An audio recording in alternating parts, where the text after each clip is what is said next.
আপনি একটা রাষ্ট্র চলতে হলে তো কিছু রাইট অর্ডার লাগে, হ্যাঁ, কোনটার পরে কোনটা, কোন আইনে কোনটা, এই ধারাবাহিকতা লাগে। আমরা যে মনে করেন এখনই যে আমরা নির্বাচনে যাচ্ছি, কথাটা আমি বারবার বলি কেন, এটা বলা দরকার। আমি কোন আইনের যে তফসিল দিল সেটাই আজ পর্যন্ত আমার কাছে ক্লিয়ার হয় নাই। তফসিল দেওয়ার আগে বলতে হয় যে সংবিধানের এত নম্বর অনুচ্ছেদ মোতাবেক আমি নির্বাচনী তফসিল দিলাম, আমি পাই নাই, আশা করি আপনারাও পান নাই। তো আপনি যে একটা নির্বাচন দিলেন যে কোন আইনে, সেটা যখন আপনি ক্লিয়ার করতে পারেন না, তো ওখান থেকে তো আপনার রাইট অর্ডারে নাই, তারপর আপনি রাইট অর্ডার আশা করেন কেন? তারপর দেখেন, নির্বাচনের তফসিল দেওয়ার পর থেকে যেদিন থেকে প্রচার শুরু হলো অফিসিয়ালি, কিছুই ছিল না, শুধু দুই দল একে অপরকে গালাগালি করতেছিল, এছাড়া আর কিছুই ছিল না, এবং এখনও মোটামুটি নাই। এটা তো একটা নির্বাচনের পদ্ধতি হতে পারে না। আমি কোনো ব্যক্তিগতভাবে পার্টিকুলার কোনো দলকে বলছি না, আপনাকে প্রতিশ্রুতি দিলে ভঙ্গ করলে আপনি মামলা করতে পারেন, কিন্তু রাজনীতিবিদদের বিরুদ্ধে মামলা হয় না। এখন এই যে প্রতিশ্রুতি, এখন যখন ইশতেহার আপনারা দিয়ে দিয়েছেন দুইটা দল, এখন আমি মনে করি যে 2-4 দিন টাইম আছে 10 তারিখ পর্যন্ত, আমি মনে করি তাদের নৈতিক দায়িত্ব ইশতেহার বাস্তবায়ন করবেন কিভাবে, এটা আপনাকে ক্লিয়ার করতে হবে, কারণ আপনি ভোট পাবেন না, পরিষ্কার। এবং আমরা মনে করি আমাদের কথার ইম্প্যাক্ট আছে এখন বাজারে। আপনারা ইশতেহার বাস্তবায়ন কেমনে করবেন সেটা আপনাকে এস্টাবলিশ করতে হবে, তা নাহলে আপনারা ভোট পাবেন না।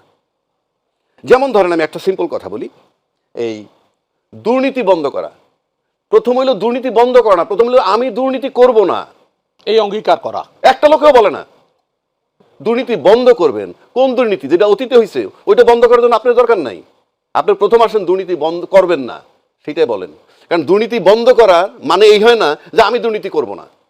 সুতরাং দুর্নীতি, আমি ভোটারদেরকে বলবো আপনি আস্থায় নেন, কে দুর্নীতি করবে না, কে দুর্নীতি করবেন তাকে ভোট দেন। আসেন তারপরে, টাকা পাচার করবো না, ফরগেট ইট। টাকা পাচার, পাচার কিন্তু টাকা উদ্ধার করবেন হবে না, টাকা পাচার করবেন না সেটা বলতে হবে আগে।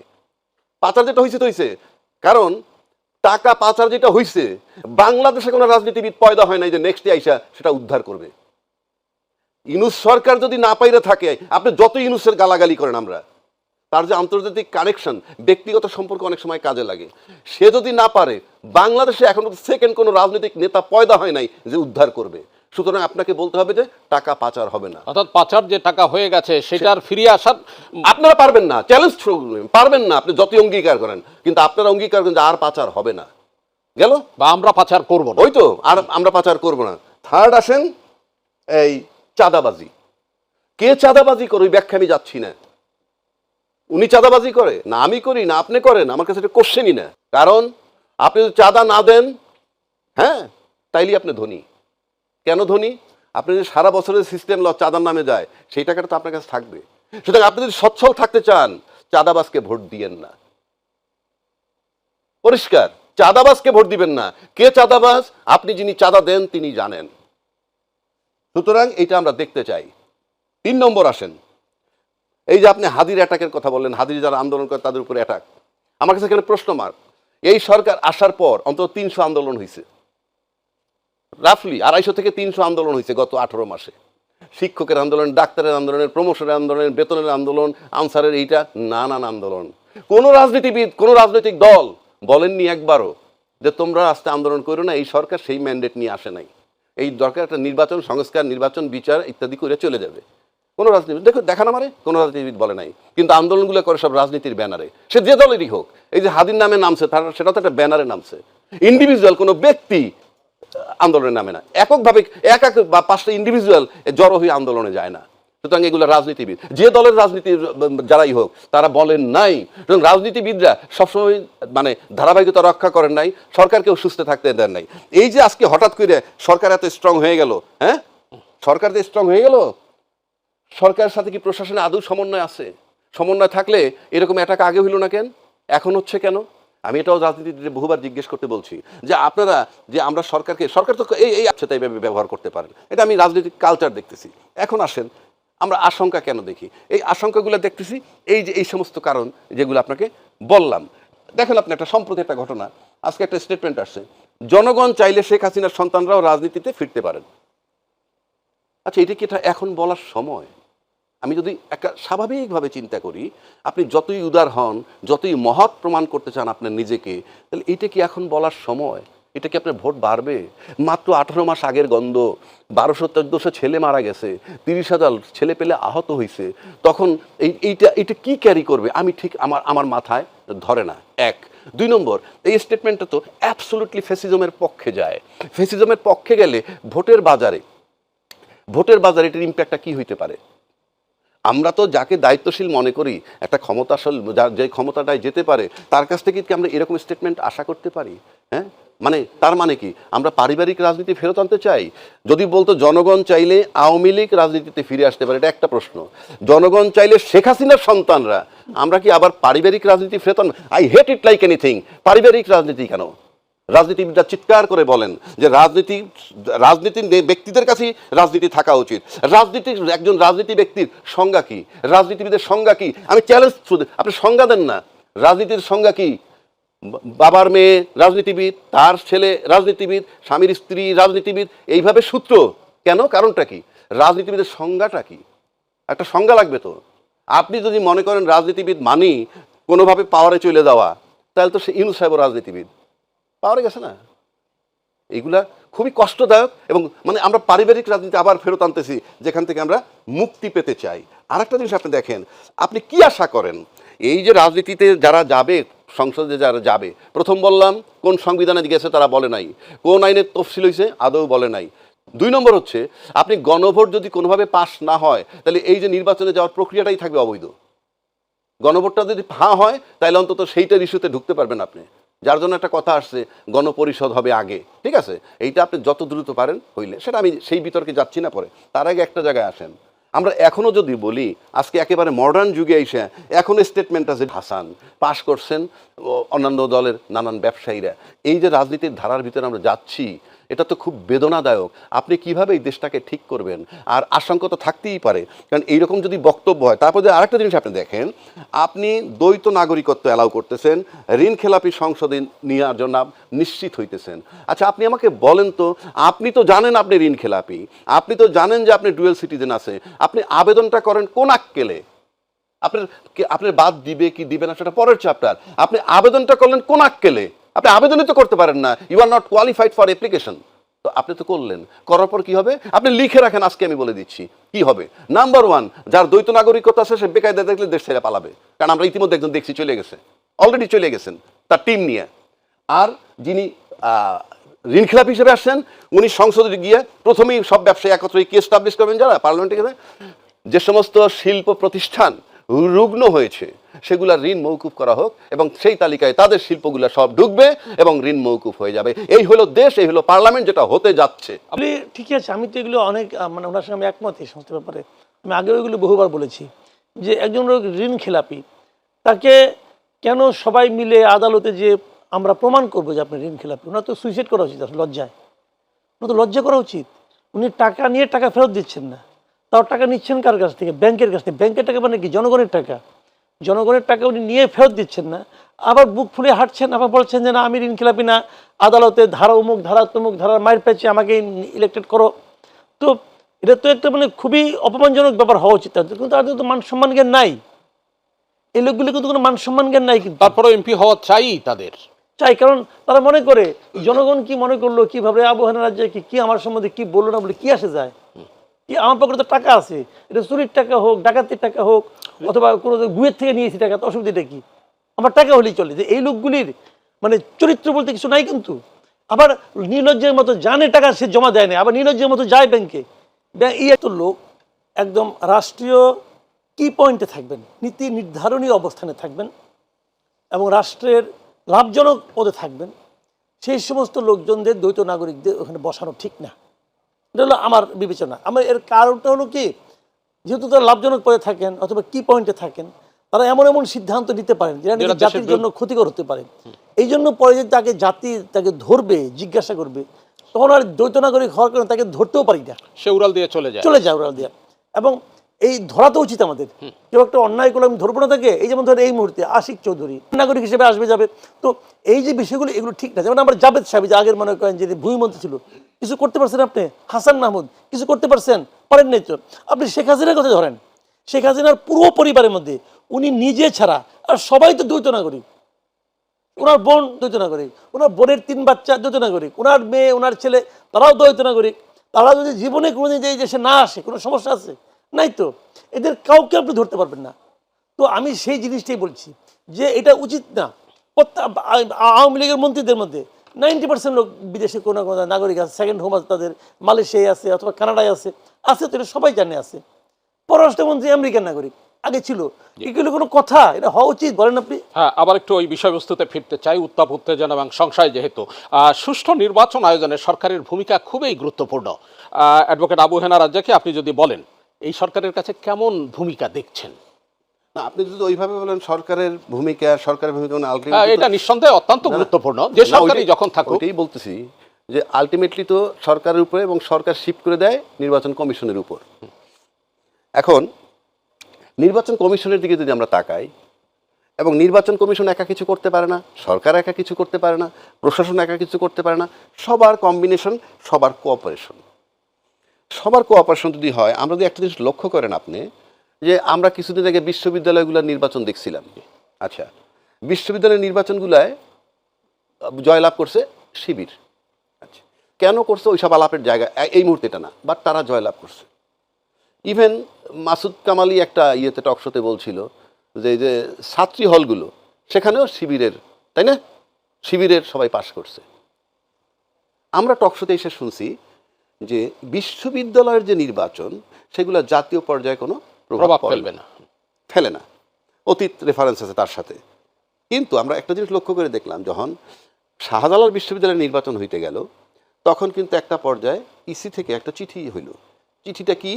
ডিসি এবং ডিভিশনাল কমিশনারে দিল কি, জাতীয় সরকার সংসদ নির্বাচন এবং গণভোটের উপর কার্যক্রমের উপর প্রভাব ফেলতে পারে, এই বিবেচনায় সমস্ত নির্বাচন স্থগিত করলো।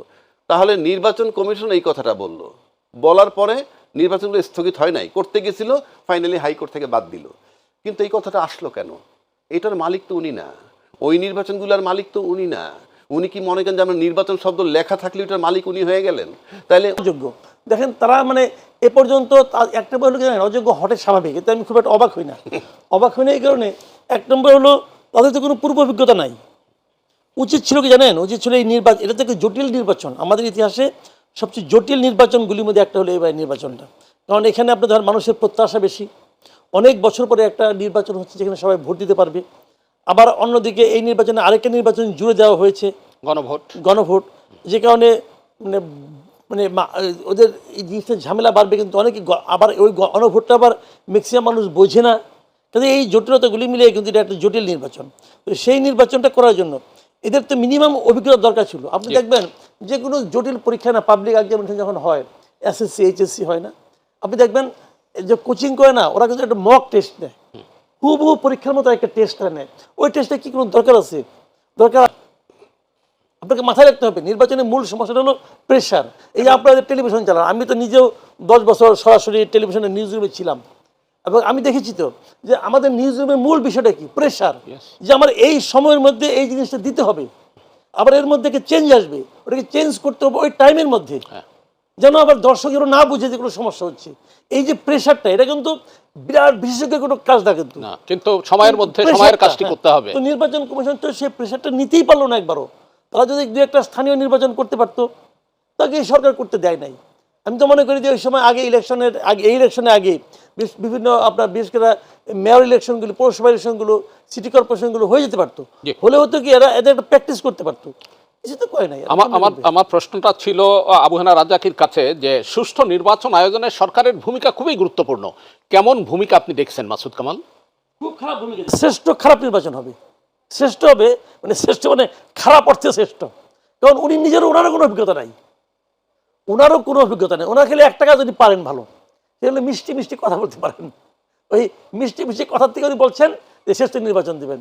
উনিও জানেন না যে শ্রেষ্ঠ নির্বাচন দিতে হলে তার আগে কী বলতে হয়।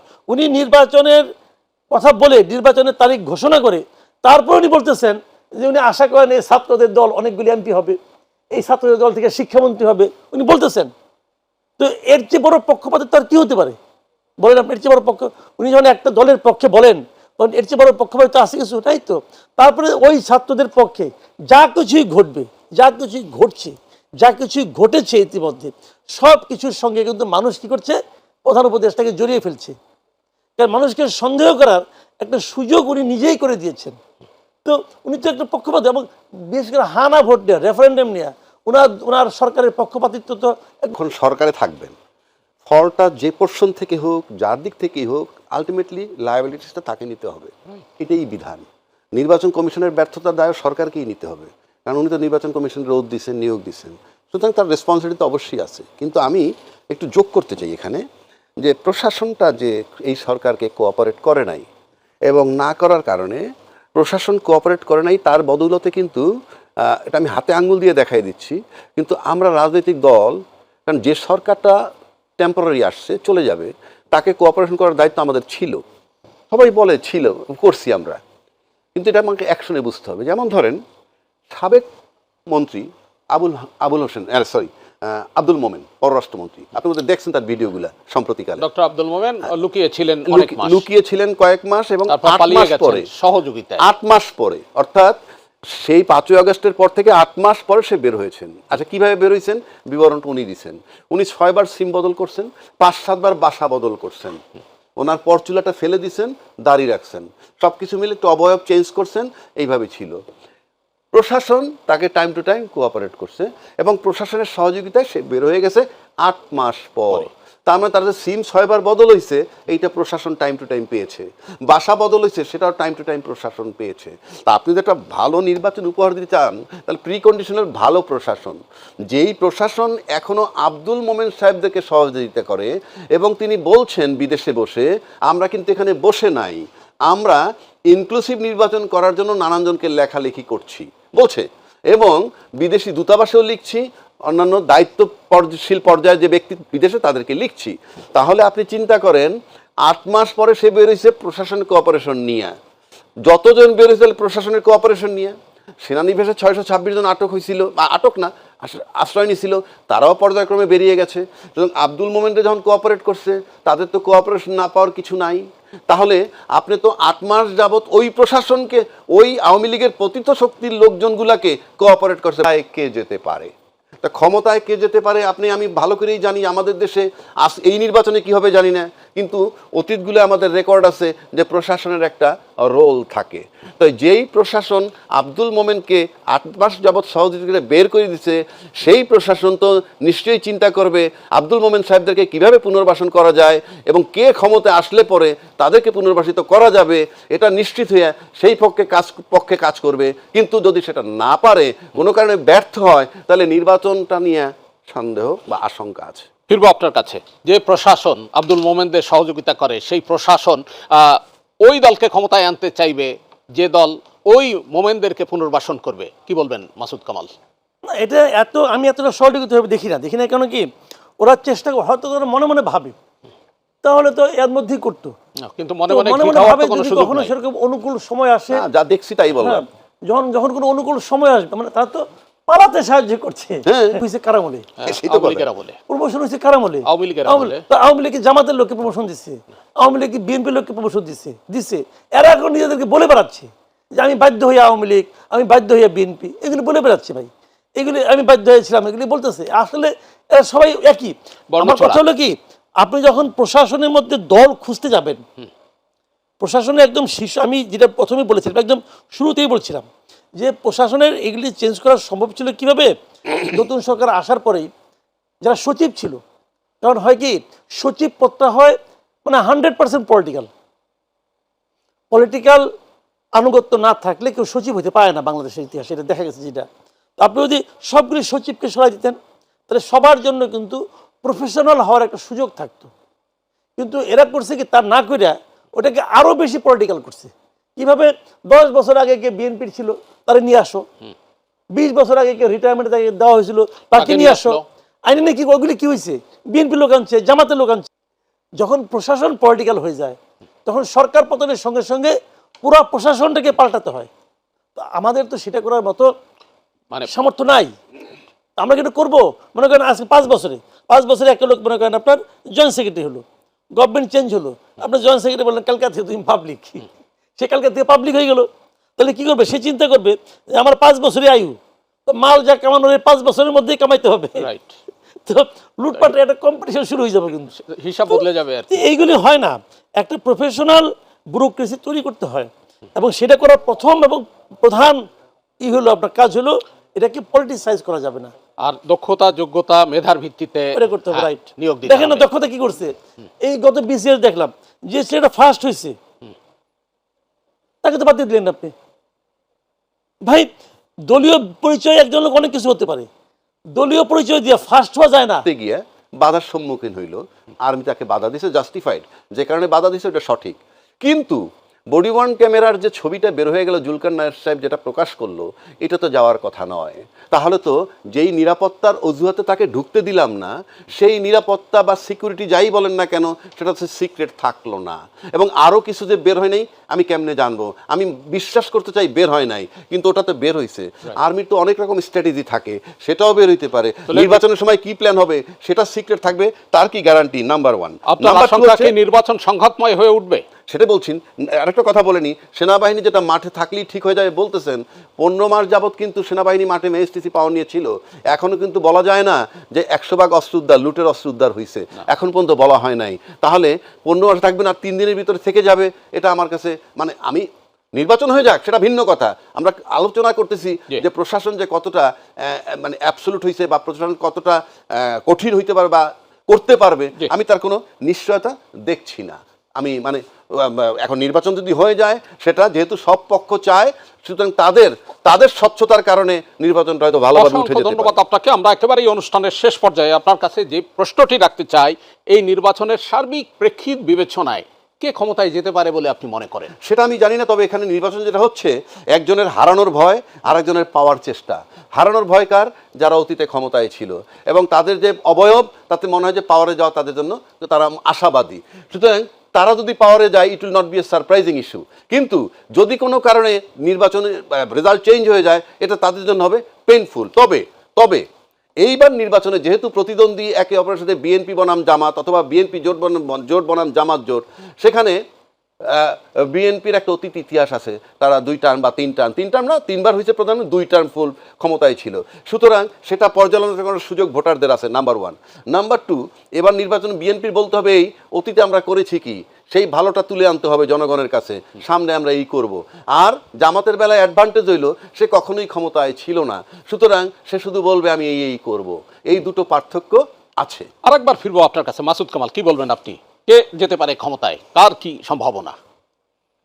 দেখেন, আমি যদি মনে করেন, পুরনো একটা হিসাব আছে আপনার, ট্র্যাডিশনাল হিসাব, যে আগে কখনোই জামাত কিন্তু 7% 8%-এর বেশি ভোট পায় নাই। তো এইবার জামাত অনেক ভালো করবে, অনেকের সঙ্গে যোগাযোগ করেছে, তারা ভালো আচরণ করছে, 2024-এর পর থেকে তারা ভালোই করতেছে। সেই হিসেবে তাদের ভোট বাড়তে পারে, বেড়ে ডাবল হতে পারে, তো 3 গুণও হতে পারে। 3 গুণ হলে তো মনে করেন 21% হয়, 30-32 তো আর হয় না। আর বিএনপির ভোট তো সবসময় কখনোই 30-এর কম নামে নাই। তো সেই হিসাবে বিএনপির চান্স তো আমি মনে করি বেশি আছে। কিন্তু আবার অন্য ইতিহাসও আছে, যেমন ধরেন আপনার যদি শ্রীলঙ্কার দিকে তাকান, শ্রীলঙ্কা এখন যে দলটা ক্ষমতায় আছে, এরা কিন্তু 2020 সালের নির্বাচনে তারা মাত্র 3টা আসন পাইছিল। 3টা আসন থেকে তারা তো ক্ষমতায় চলে আসছে ভাই, মাত্র 4 বছরের মাথায়। কাজে মানুষের পরিবর্তন, মানুষের মনের পরিবর্তন কখন কী হয় বলার পর কঠিন। নীরব ভোট বলে একটা শব্দ বাংলাদেশে আছে, তারা কোনো আলোচনায় আসে না, মিটিং মিছিলে যায় না, তর্ক ঝগড়া কিছুই করে না, নীরবে যে ভোটটা দিয়ে আসে। এই ভোটও কিন্তু অনেক সময় অনেক কিছু করে ফেলায়। এই ভোটগুলি যারা দেয়, তাদের মধ্যে সাধারণত আমি দেখছি তারা চাঁদাবাজি, মাস্তানি, দখলদারিত্ব, মামলাবাজি, এই তারা অপছন্দ করে। এখন এইগুলি কোন দিকে যাবে, যদি জামাতের পক্ষে যায় বলা কঠিন। জামাত অনেক ভোট পাবে, কিন্তু এন্ড অফ দ্য ডে আমার কেন যেন মনে হয় যে মানে হয়তো বিএনপি চলে যাবে। আবার বলাও যায় না, 91 সালে আমরা সবাই মনে করেছিলাম যে বিএনপি ক্ষমতায় চলে গেছে। এখন 91 সালে পুনরাবৃত্তিও হতে পারে। ভাই, ইলেকশনে এবার ইলেকশন অত ইজি হবে না, এটা তারেক রহমান নিজেও অনেক আগে বলছিলেন, কিন্তু ওনার দলের লোকরা মনে করছিল এটা খুব ইজি হবে। এটা ওনার দলের লোকরা ভুল মনে করছিল আমার ধারণা। জি, আবু হানা রাজ্জাকি, কি বলবেন আপনি? ভোটের ইকুয়েশনে যদি আসেন, সিম্পলি অতীত জরিপ, মাসুদ